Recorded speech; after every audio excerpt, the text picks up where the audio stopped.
Hablemos claro, Nicolás Lucar. Hay que producir cambios reales en el Perú que signifiquen una modificación en la vida de las personas. El día de hoy a las 11 de la mañana, los dos candidatos a la presidencia de la República deben suscribir el juramento por la democracia que han reclamado. Se ha suscrito por la conferencia, o el reclamo ha venido de la conferencia episcopal, de la organización Transparencia, de la Unión de Iglesias Cristianas Evangélicas del Perú y de la Comisión Nacional de Derechos Humanos. Y se supone que deberíamos los peruanos estar tranquilos porque la suscripción de estos compromisos bajo juramento debe significar que a partir del 28 de julio los peruanos no correremos, o nuestra vida y nuestra democracia no correrá, más allá de sus fragilidades, ningún riesgo, que las reglas de juego serán respetadas por ambas partes, que ninguno de los dos pretenderá perpetuarse en el poder y que cualquier cambio que se pretenda realizar en el Perú, incluyendo la Constitución, debe hacerse en el marco que nuestra democracia establece. Además de compromisos con respecto a las urgencias de la crisis sanitaria y económica que vivimos y al resolver la profunda inequidad que lamentablemente caracteriza a nuestro país. Y esperemos que la firma de estos compromisos bajo juramento no sea otra vez lo que los peruanos ya hemos vivido en anteriores oportunidades, porque si de algo estamos cansados los peruanos, es de los políticos, y de los políticos que han sido, para nuestra desgracia, en su mayoría, mentirosos, ineficientes y corruptos. Gente que dice una cosa y hace otra. Gente que el día que llega al gobierno se olvida de lo que dijo y empieza a gobernar en función de intereses que son de cualquier tipo, menos de el que corresponde a aquellos que los pusieron donde llegaron gracias al voto. Y es por eso que es indispensable que, más allá de las preferencias políticas que tenga cada uno, los ciudadanos no renunciemos a nuestro derecho a exigirle a los candidatos respuestas y posturas claras sobre temas que son trascendentales. El profesor, para empezar, Pedro Castillo, habla de un programa de transformación del país sin corrupción.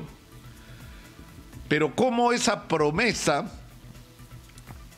va a ser coherente si el dirigente más importante del partido que te está llevando a la candidatura no solamente está implicado, está sentenciado por el mal uso de los recursos públicos? Es un mensaje contradictorio.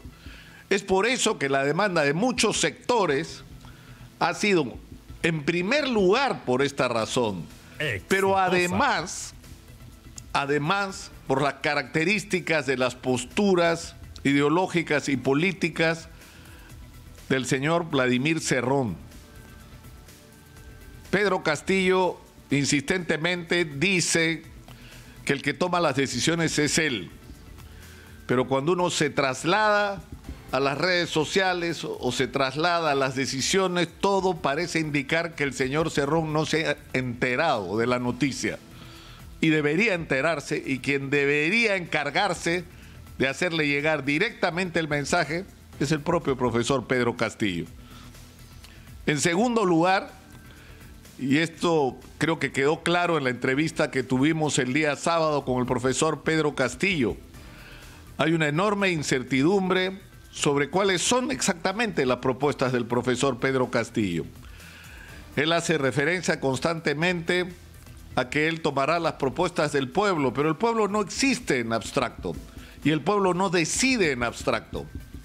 El pueblo necesita, porque tiene necesidades y tiene urgencias y tiene reclamos y tiene postergaciones que deben ser superadas, pero para eso hay que tener propuestas para llevarle a ese pueblo que es el que debe decidir.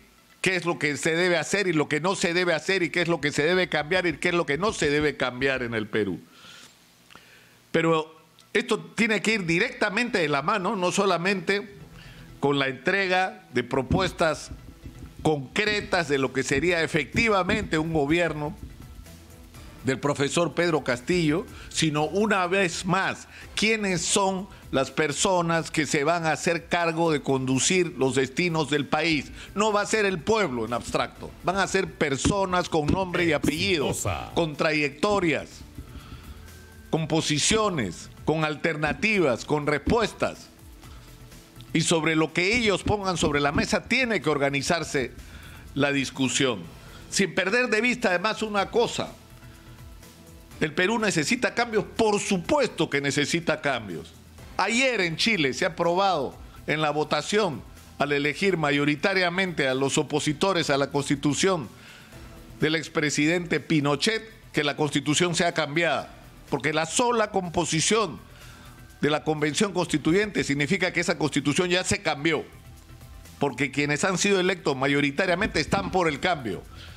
Y eso va a pasar probablemente en determinado momento en el Perú. Pero hay que manejar con responsabilidad estos cambios.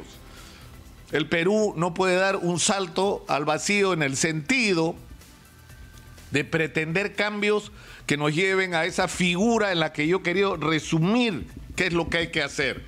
¿Hay que botar el agua sucia de la bañera? Por supuesto que sí, pero no hay que botar el niño con el agua sucia. Hay que cambiar las cosas. En el Perú no hay equidad, en el Perú no ha habido una distribución adecuada, en el Perú hemos firmado, en algunos casos como el del gas, contratos absolutamente lesivos para la extracción de nuestros recursos en relación a los intereses de la inmensa mayoría de peruanos. Eso tiene que cambiar. Pero en el Perú necesitamos la inversión de las grandes empresas internacionales porque tienen el dinero y tienen la tecnología. Y de lo que se trata no es de echarlas, sino de negociar en condiciones dignas la explotación de nuestros recursos, para lo cual ellos nos necesitan a nosotros, porque tenemos el recurso y nosotros lo necesitamos a ellos. Y eso hay que hacerlo con sabiduría, sin corrupción. Exitosa. Y pensando en el interés de los peruanos, con responsabilidad. Pero en el caso de Keiko Fujimori, el tema de la corrupción también es un problema. Y no nos podemos poner una venda en los ojos. Keiko Fujimori tiene un proceso abierto en el Poder Judicial. Y yo lamento que su mensaje no termine de ser claro, porque cuando yo le pregunto sobre el financiamiento de los partidos, me dice, pero no era en ese momento porque la ley no lo decía ilegal. Entonces, ¿qué hace Susana Villarán presa si no era ilegal el dinero que recibió? Por favor, de lo que estamos hablando es de la cadena de la corrupción. Más allá que su argumentación sea si era legal o no, lo que nos tiene que decir es si piensa que estuvo mal o no. Y la respuesta tendría que ser clara, eso estuvo mal. Porque así es como se han articulado finalmente las decisiones en el Perú. El que pone el dinero es el que determina para quién se gobierna. Y por eso es importante que haya una definición clara sobre este asunto. Pero en segundo lugar, Keiko Fujimori tiene que entender que el Perú necesita cambios. No que se hable de cambios en la segunda vuelta porque se dieron cuenta que el país estaba hablando de cambios. Hay que producir cambios reales en el Perú que signifiquen una modificación en la vida de las personas. Y el argumento de que acá todo estaba bien pero falló el Estado no resulta coherente, porque esto ha sido un gran proyecto. Y el final de ese gran proyecto es, uy, nos olvidamos del Estado. No ha sido así. Hay que hacer cambios. Por favor, miren lo que está pasando en Colombia. ¿Qué queremos? ¿Que nos pase lo de Colombia? ¿Que este descontento y esta molestia de la gente se traslade de las ánforas a la calle? ¿Eso es lo que queremos? ¿Que vivamos una situación con la que enfrenta Iván Duque, que tiene, ¿qué?, 19, 20 días con un país parado y cuya única respuesta ha sido meterle bala a los manifestantes? Que dicho sea paso, me ha sorprendido que la Cancillería no diga esta boca espía sobre un asunto tan grave como el que está ocurriendo en Colombia. Pero en tercer lugar, y por último, Keiko Fujimori tiene que entender que su movimiento ha obtenido el 13.5% de los votos. Son una minoría. Pensaron que el reclamar la figura de Alberto Fujimori les iba a dar por lo menos el 30%. No, señor, les dio el 13%. Y lo que tienen que hacer es una alianza con responsabilidad, como en cualquier país moderno del mundo, por si ganaran las elecciones. Primero para ganarlas, si es que las quieren ganar. Mostrarle al país, no es que hay gente que poco menos se tapa la nariz y te dice hay que votar por Keiko. ¿Qué es eso? Si están de acuerdo sobre cosas que consideran fundamentales para la vida nacional, entonces que tengan la responsabilidad de constituir una alianza. Y que esa alianza sea la que gobierna el Perú en el 28 de julio o a partir del 28 de julio, si es que ganaran las elecciones. Eso es actuar con responsabilidad. Eso es actuar con responsabilidad y con coherencia. Y renunciar a apetitos personales y dejar de pensar quién va a ser el candidato del 2026. No, señor. Si están de acuerdo sobre asuntos fundamentales, están obligados a ofrecerle al país no un voto en contra de Pedro Castillo y su supuesto comunismo, sino un voto a favor de una propuesta que comparten diversas colectividades políticas. Eso sería responsable. Pero eso no está ocurriendo. Y eso no nos da ninguna garantía de lo que vaya a pasar el 28 de julio si Keiko Fujimori ganara las elecciones. Yo creo, para terminar, que ambos candidatos tienen que escuchar a la gente. No solo escucharse entre ellos, sino escuchar a la gente. Escuchar lo que los peruanos estamos esperando que ocurra en nuestro país a partir del 28 de julio. Que las cosas sean diferentes para la gente. Y que el Perú deje de ser ese país absurdo donde tenemos cifras extraordinarias de crecimiento económico, donde incluso en medio de la pandemia nuestros minerales se venden a precios impresionantes en el mercado internacional y que sin embargo no hemos resuelto los problemas más elementales para una vida de ciudadanos con un mínimo de respeto a sus derechos. Y eso tiene que cambiar y eso es lo que el país entero está esperando, gane quien gane. Hablemos claro, Nicolás Lúcar.